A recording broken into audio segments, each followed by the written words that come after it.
अंदर लगी अग्नि को बाहर जो बुझाने, वो दिनों दिन सही अग्नि बढ़ती ही जाए। अग्नि को पचाना सीखे तब इसी का ही नाम।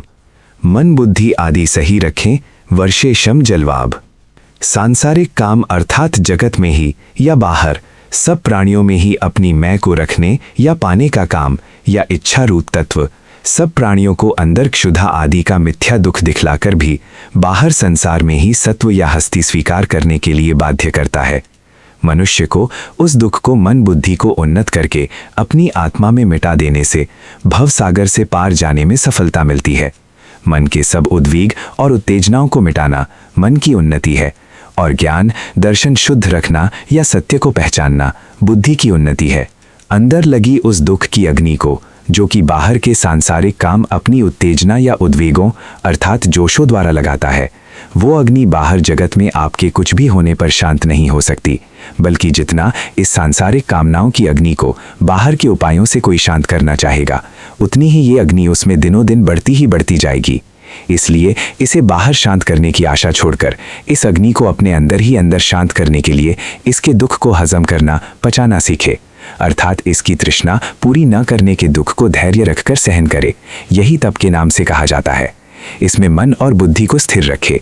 मन चिड़ादी से भड़के नहीं, समझ शक्ति या बुद्धि बाहर जगत के पदार्थों या प्राणियों के संग से दुख मिटाने के पक्ष का निर्णय ना दे और उस अल्प दुख में भी स्थिर या कायम रहे, तो समय पाकर शांति का जल भी बरसेगा, अर्थात सब दुख अंदर ही अंदर शांत होकर मनुष्य को भवसागर से मुक्ति भी मिल जाएगी।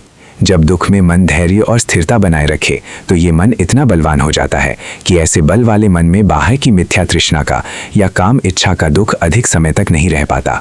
हाँ, यदि मन तृष्णा को पूर्ण करने के पक्ष में ही डटा रहे या उसी तृष्णा की पूर्ति का ही भाव बनाए रखे तो अनंत जन्मों में भी तृष्णा का दुख नहीं टलेगा। जो अंदर सांसारिक काम के बंधन व विकारों की अग्नि को बाहर बुझाना चाहे तो उसकी वो अग्नि दिनों दिन बढ़ती ही जाएगी। इसलिए इस अग्नि को अपने आप में धैर्य रखकर हजम करना सीखे, अर्थात इस बाहर की कामनाओं के तनाव के दुख में धैर्य स्मृति आदि ना खोने दे। इसे ही तप का नाम दिया गया है। मन का स्वभाव सदा बदलते रहने का है। धैर्य और स्मृति से अपने आप को स्थिर रखें तो यही सब बाहर के काम का तनाव स्वयं ही बुद्धिपूर्वक अर्थात ज्ञान द्वारा सहन करते रहने से समय पाकर टलेगा और तब शांति और सुख का जल अंदर आत्मा में ही बरसने लगेगा।